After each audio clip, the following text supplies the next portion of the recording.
I'll give you the plane if you can fly. It.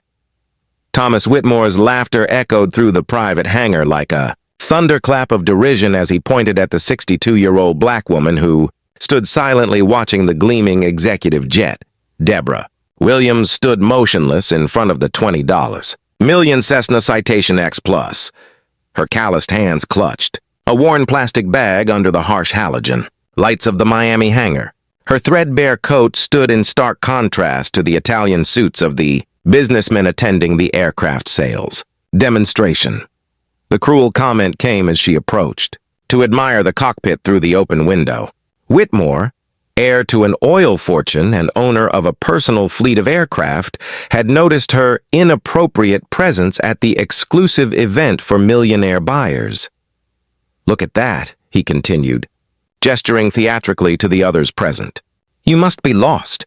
This isn't exactly the kind of place where people like her usually hang out." The guests' laughter multiplied. Middle-aged men wearing Rolex watches and women adorned with designer jewelry watched the spectacle as if it were scheduled entertainment. The dealership's saleswoman, Jennifer, discreetly tried to signal security. Deborah took a deep breath, her eyes scanning every detail of the aircraft, with a familiarity no one there could quite interpret. There was something in the way she examined the controls, the way her fingers almost touched the fuselage, that revealed more than it appeared. 47 years, she murmured softly, more to herself than to anyone else. "What?" asked Whitmore, approaching arrogantly. "Are you talking about her age or how long it'll take her to understand how a real plane works?" More laughter. More calculated humiliation, but Deborah didn't take her eyes off the aircraft. Her gaze shone with a silent intensity, as if each insult only fueled an inner flame that remained carefully hidden. 47 years flying, she repeated, this time loud enough for everyone to hear.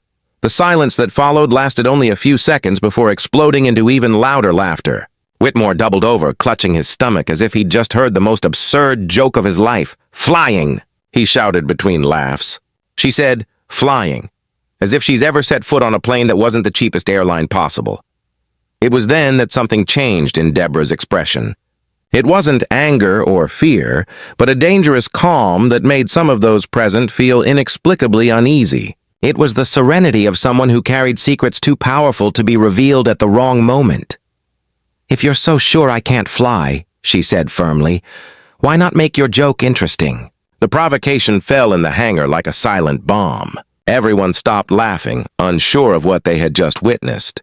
She, who should have been intimidated and leaving in shame, had just challenged one of the richest men in Miami in front of witnesses. Whitmore blinked, displaced for the first time that night. His mouth opened and closed as if searching for an appropriate response to something completely outside the script of humiliation he had planned.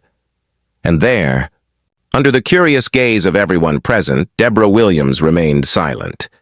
Her silence was laden with unspoken promises, like someone who knew exactly what was about to happen, even when no one else could imagine it. Thomas Whitmore couldn't stop laughing. The situation had become his personal entertainment for the evening, and he was determined to extract every drop of fun possible from this improvised comedy. He gestured dramatically to the other guests like a conductor leading a symphony of derision. "Did you hear that?" he shouted, wiping imaginary tears from his eyes. 47 years flying! Maybe she's been counting since she was a passenger on the city bus." Laughter multiplied throughout the hangar. Richard Blackstone, another tycoon present to evaluate the aircraft, snapped a photo with his cell phone. "This is going to go viral on social media," he commented maliciously. "Beggar claims to be a pilot at a $20 million event." Jennifer, the saleswoman, whispered nervously to the security guard. "Maybe we should ask her to leave." But Thomas raised his hand, interrupting any attempt to end the show. No, let her stay. I want to see how far this fantasy goes." Deborah remained motionless, her eyes still fixed on the aircraft. There was something about the way she observed every detail of the cockpit that disturbed some of the more attentive attendees. It wasn't the admiration of a layman. It was technical analysis. She studied the instruments as if checking a mental list. 47 years, she repeated once more. This time her voice carried a weight that made Thomas's smile falter momentarily. A quick flashback struck her. She was 17, the only black woman in a class of pilots in 1976. The instructors doubted her. Her classmates mocked her. Employers hesitated to hire her. But she flew. God, how she flew. Ma'am? Marcus Stevens, an older businessman who had been watching the scene with growing discomfort, interjected. Perhaps it would be better— No, Deborah interrupted gently but firmly. Mr. Whitmore made an offer. I'm considering accepting it. The silence that followed was different now. It was no longer collective amusement, it was genuine astonishment. No one expected her to take the provocation seriously. Thomas blinked several times as if trying to process what he had just heard. You're serious? He stammered, his confidence wavering for the first time. Perfectly serious, Deborah replied, finally turning to face him directly. You said you'd give me this plane if I could fly it. I'm accepting the challenge. The tension in the hangar shifted instantly. What had been cruel entertainment turned into something far more serious and dangerous. Thomas felt control of the situation slipping through his fingers. Wait a minute, he said, trying to regain his authority. That was a joke. No one here expects you to actually— A joke? Deborah tilted her head slightly. In front of all these witnesses? With $20 million in sales contracts at stake? She gestured calmly to the guests. I'm sure everyone here is a person of their word. Jennifer swallowed hard. The situation was spiraling out of control in a way that could seriously jeopardize the sale. Richard continued recording everything, clearly anticipating that it would go viral, for reasons very different from what he had first imagined. Thomas, cornered by his own arrogance, felt his anger rising. You have no idea what you're doing, he growled, his voice losing any pretense of cordiality. This isn't a toy. It's a $20 million machine that requires years of specialized training. I know exactly what it is, Deborah replied with a calmness that contrasted sharply with his growing agitation. Cessna Citation X Plus, Rolls-Royce AE305A2 engines, cruising speed of Mach 0.92, flight ceiling of 15,200 meters. The silence that followed was deafening. Each technical specification had come out of her mouth with the precision of an operating manual. The businessmen present looked at each other bewildered. This was not information one picked up from YouTube videos. Thomas turned pale. How do you know that? Deborah smiled for the first time that evening. It wasn't a smile of submission or nervousness. It was the smile of someone who had just revealed the tip of a much larger iceberg. The real question, she said, taking a step toward the aircraft, is whether you have the courage to honor your word when you discover that you've completely underestimated the person standing in front of you. Marcus Stevens whispered to his wife, Something is very wrong here. She knows too much. Thomas, sensing that he was losing control of the narrative in front of potential millionaire buyers, decided to up the ante. If she wanted public humiliation, he would give her exactly that. Very well, he said, his voice trembling with contained rage. You want to play games? Let's play games. But when you fail, and you will fail, I want you to kneel right here and apologize to every person in this room for wasting our time. The challenge hung in the air like a physical threat. The guests stirred, some clearly uncomfortable with the direction the situation was taking. But Deborah didn't back down an inch. Deal, she said simply. And when I manage to fly this plane, you sign the transfer of ownership in front of everyone here. That will never happen, Thomas laughed. But his laughter sounded forced now. Jennifer tried to intervene. Gentlemen, perhaps we could— No, Deborah interrupted her gently. Let this man learn that some bets cost more than he can afford.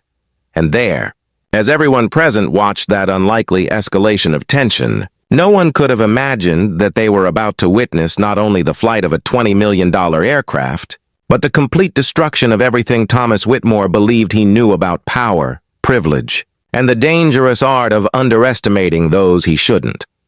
What those millionaires still didn't understand was that every insult, every laugh, and every gesture of contempt was fueling something much more powerful than their collective arrogance. It was fueling the silent determination of a woman who carried secrets capable of completely rewriting that night.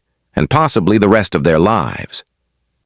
The tension in the hangar had completely changed direction. What had started as cruel entertainment now seemed like a high-stakes gamble whose outcome no one could predict. Thomas Whitmore, accustomed to controlling any situation through money and intimidation, felt for the first time in years that something was slipping out of his control.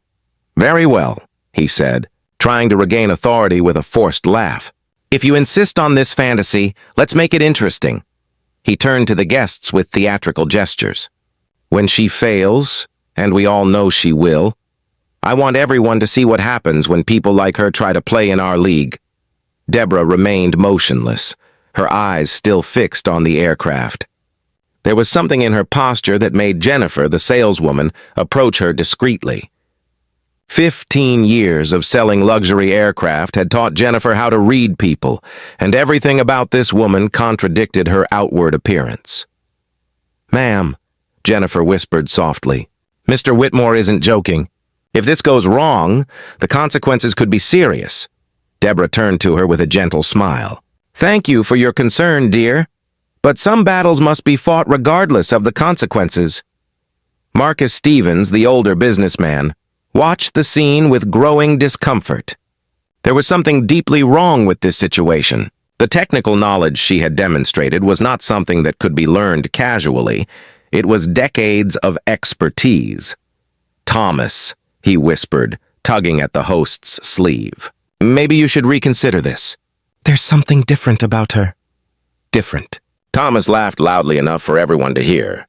"The only thing different is that she has more courage to humiliate herself than I expected." Meanwhile, Deborah approached the aircraft and began a visual inspection of the exterior.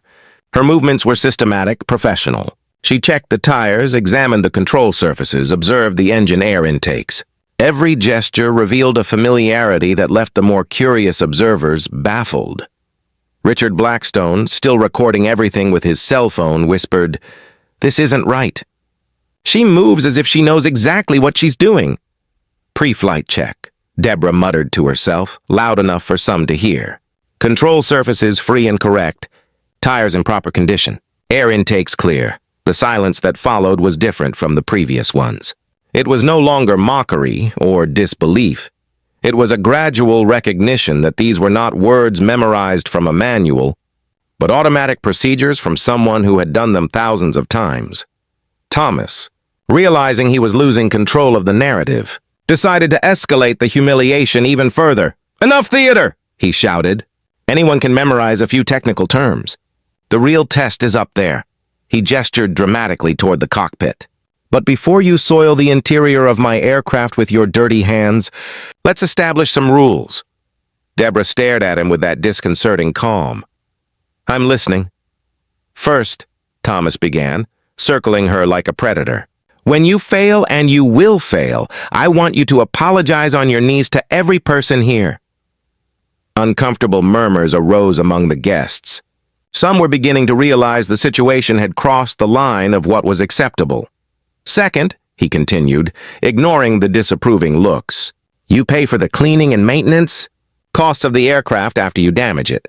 And third," his voice became cruel, "you publicly admit that people like you don't belong in places like this." The silence that followed was heavy as lead. Jennifer lowered her eyes, ashamed to be associated with the scene. Marcus Stevens shook his head in disapproval. Even Richard stopped recording, clearly uncomfortable. Deborah took a deep breath. For a moment, something changed in her expression. The lines of fatigue around her eyes seemed to deepen, and everyone could see decades of struggle and discrimination etched on her face. But then, unexpectedly, she smiled. It was not a smile of submission or nervousness. It was the smile of someone who had just heard exactly what she needed to justify what she was about to do. "I accept your terms," she said calmly. "All of them." Thomas blinked, surprised by the ease of her acceptance.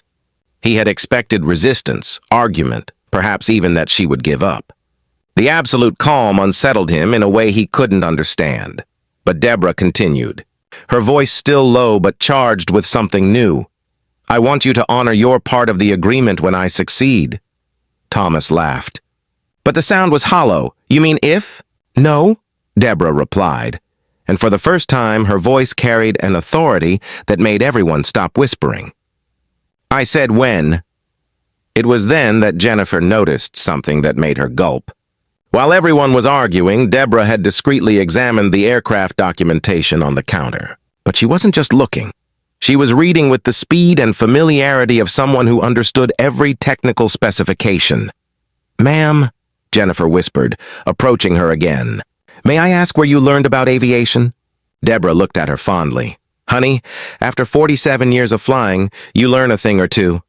47 years? Jennifer repeated, and something clicked in her mind. "When did you start?" 1976, Deborah replied simply. The mental calculation made Jennifer stagger.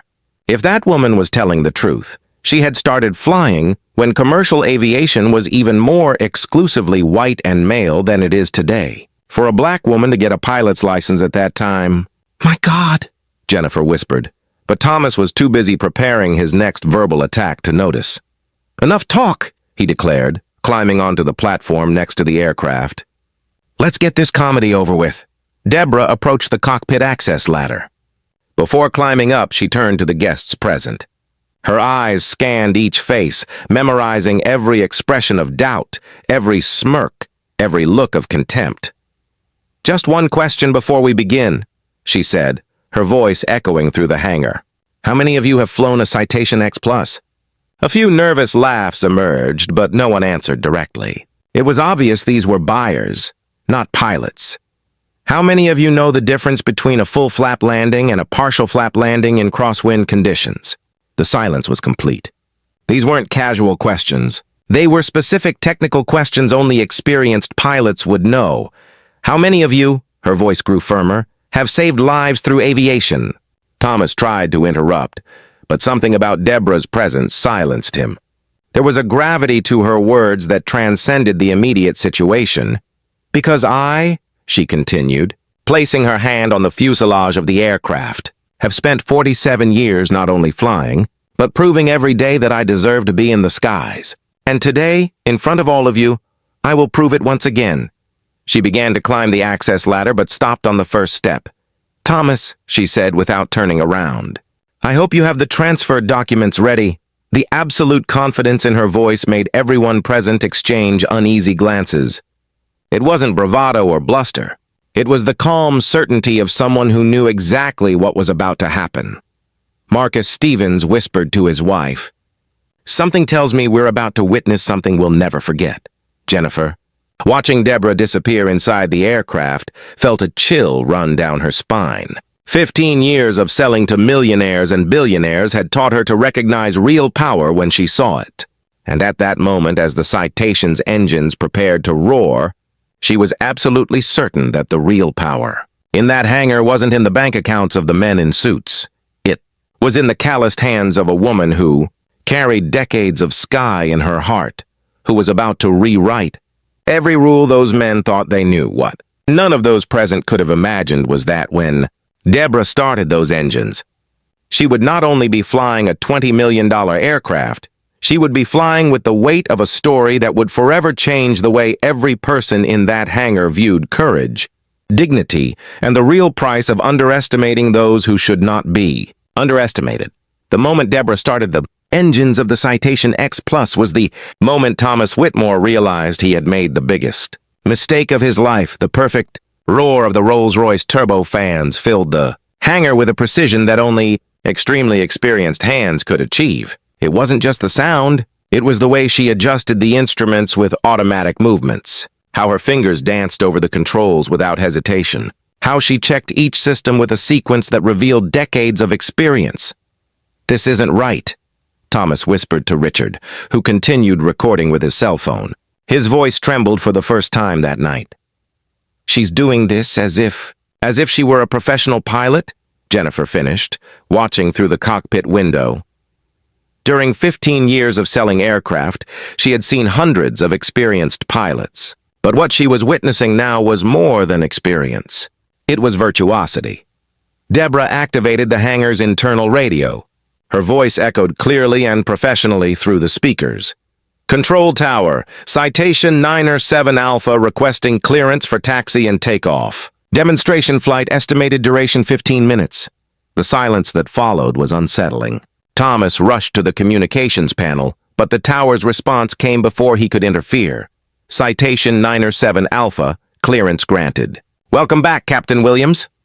The words welcome back struck the hangar like lightning. Jennifer let out a muffled cry. Marcus Stevens gulped. Richard nearly dropped his phone. Captain, Thomas stammered, his face draining of color. What does welcome back mean? It was Jennifer who, with trembling hands, ran to her laptop and began typing frantically. Deborah Williams, commercial pilot. Captain. Her eyes widened as she read. My God. What? Thomas shouted, desperate. Captain Deborah Williams, Jennifer read aloud, her voice rising in disbelief. First black woman to command international commercial flights in the United States.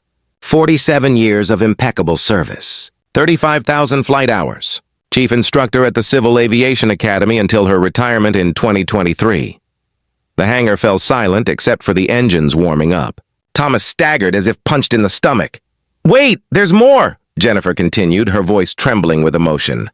She saved 243 lives in an emergency landing during a storm in 1998, decorated by Congress. More civilian service medals than any active pilot.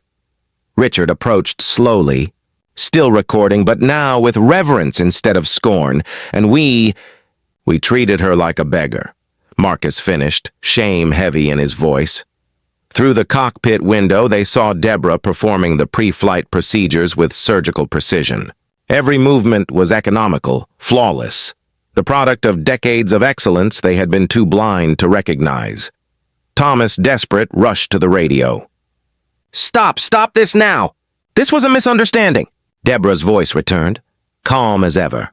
Mr. Whitmore, you made a bet. You said you'd give me this plane if I could fly it. Well, I'm flying it. But I didn't know who you were, he shouted into the microphone. Does it matter? The question echoed through the hangar. Your offer wasn't based on my knowledge or ability. It was based on my appearance, my skin color, my age, my clothes. That's why you thought I couldn't do this. The aircraft began to roll forward, moving steadily toward the runway. Jennifer ran to Thomas with her laptop. Look at this, she said, showing the screen. She has more flying experience than every pilot in this city combined. On the screen were photographs of Deborah over the decades, young and proud in her first uniform, receiving awards, saving lives, breaking barriers no black woman had broken before. For 47 years, Deborah's voice continued over the radio as the aircraft positioned itself. I faced men like you, men who judged me on everything but my competence. Thomas ran down the runway shouting for her to stop, but it was too late. The citation accelerated smoothly, and in seconds it was in the air, climbing in a perfect arc that silenced the crowd with awe. Holy Mary, Richard whispered, still filming. She's flying like an angel for 15 minutes. Deborah performed maneuvers that turned the flight into an aerial symphony, simulated landings, precise turns, demonstrations of mastery that brought several observers in the hangar to tears. When she landed, soft as a feather brushing the earth, Thomas was on his knees on the runway. Not in worship, but in despair. He realized he hadn't humiliated an ordinary woman. He had humiliated a living legend. Deborah stepped calmly out of the aircraft. She walked over to Thomas, who remained prostrate, and held out the keys. You can have your plane, Mr. Whitmore, she said softly. I never wanted your aircraft. I only wanted you to understand the cost of judging people by appearances. Jennifer approached, tears streaming down her cheeks. Captain Williams, we have no words. Deborah smiled kindly. You learned something today. That's what matters. Thomas looked up, red-eyed and broken. Why? Why didn't you say who you were from the beginning? Because, Deborah replied, if I had, you would have treated me differently. And then you would never have learned the lesson you needed to learn. What Thomas Whitmore couldn't grasp, as he stood humiliated before the legend he had tried to destroy, was that this night marked more than the end of his arrogance. It marked the beginning of a transformation, one that would echo far beyond that hangar. A lesson in respect, a lesson in dignity, a lesson in the deadly danger of underestimating greatness no matter what form it takes. 6 months after that transformative night in the Miami hangar, the consequences of Thomas Whitmore's arrogance continued to unfold like ripples on a calm. Lake Richard Blackstone's video showing the millionaire's complete humiliation in front of an aviation legend had gone viral, reaching over 15 million views. Thomas lost contracts worth more than $3 million after the video circulated among his business partners. No one wanted their brand associated with someone who had shown such prejudice and lack of character in public. His reputation, built on arrogance and family connections, collapsed like a house of cards in a strong wind. Jennifer, the saleswoman who had witnessed everything, was promoted to regional manager after her recording of the event was featured in a documentary about pioneering women in aviation. She often retold the story to clients, always emphasizing that true greatness never comes with a price tag. Marcus Stevens, the businessman who had initially joined in the laughter, became one of the strongest advocates for inclusion programs at his company. "I met a woman who taught me that judging people by appearance is the most costly mistake anyone can make," he said during his corporate lectures. Meanwhile, Deborah Williams had been invited to deliver the keynote speech at the nation's largest aviation convention. Her story inspired thousands of young people, especially black women, to pursue careers in aviation. The hangar where everything had happened was transformed into a training center that now bears her name. Captain Williams, a young journalist, asked during a recent interview, "What was the most satisfying moment of that night?" Deborah smiled with the same serenity she had shown in the face of humiliation. "It wasn't when I proved I could fly, dear. It was when I realized that experience had taught everyone present a lesson they would never forget." Thomas, meanwhile, had been forced to sell a large portion of his aircraft fleet to cover his financial losses. In an irony no one failed to notice, one of those aircraft was purchased by a foundation Deborah created to train pilots from underprivileged communities. Sometimes, Jennifer reflected in an interview with an aviation magazine, life has a sense of justice that surpasses any human planning. That night changed us all, but most importantly, it taught us that greatness can be hidden behind any appearance. The most powerful lesson of that night was not about aviation or wealth. It was about the devastating price of judging people by their outward appearance. Thomas Whitmore learned, in the most painful way possible, that the true measure of a person is not in their clothes, their bank account, or their skin color, but in their character, their experience, and their dignity. Deborah never sought revenge. She simply allowed the truth to do its work. When someone decides to humiliate another human being based on prejudice, she often says in her lectures, they are really digging their own social and professional grave.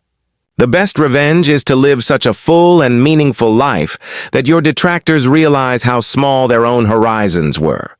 Today, when young pilots visit the Deborah Williams Training Center, they see not only one of the greatest legends in American aviation, but also a living example that human dignity is indestructible. No matter how many times others try to knock us down, we can always rise again and fly higher than our detractors ever imagined possible. Thomas tried to break the spirit of a woman who had dedicated 47 years to the skies. Instead, he shattered his own reputation and discovered that some people are so great they cannot fit into the small molds created by prejudice. Deborah's story teaches us that when we encounter someone trying to diminish us, the answer is not always to react with anger, but to demonstrate through our actions just how wrong they were. Sometimes, the greatest victory is simply to be your true self, regardless of who doubts you. That night in the hangar proved that true humility belongs to those who have real reasons to be proud, while arrogance often masks the insecurity of those who have never achieved anything on their own merit. If this story touched your heart and made you reflect on how we treat those around us, leave a comment sharing a similar experience you've had or witnessed. Subscribe to the channel for more stories that show how dignity always triumphs over prejudice. And don't forget to share this with someone who needs the reminder that our outward appearance never defines our inner worth.